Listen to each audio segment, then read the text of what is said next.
In today's video, I'm going to teach you how to copy and embed code from Figma and open your Behance project editor. To get started, make sure your Figma project is already open and visible on your screen.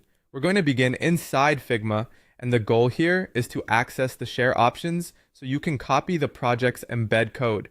This is useful when you want to present your work in another platform and keep the display connected to your design source. Look to the top right area of the Figma interface, where you'll see the blue Share button in the toolbar. Go ahead and click that button. When you select Share, a details window will open, giving you different options for sharing access to your file.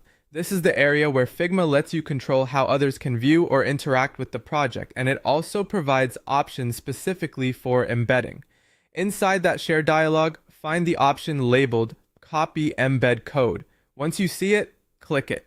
This will copy the embed code directly to your clipboard so you can paste it somewhere else later. If you don't immediately see a visual confirmation, that's okay. In many cases, the code is copied automatically as soon as you click the option. Just make sure you've selected the correct menu item before moving on. After that, open a new tab in Chrome. In the new tab, go to Behance and sign in to your account if you aren't already logged in. Once you're inside Behance, navigate to your project portfolio editor workspace. This is the editing area where you manage the content of your project and prepare it for presentation. At this point, you've successfully completed the setup portion of the process.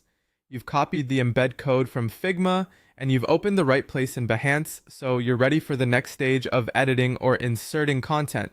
A good tip here is to keep both tabs open, one for Figma and one for Behance. So switching between them is faster and more organized. It also helps reduce mistakes, especially if you're working on multiple projects at once. That's all for this step.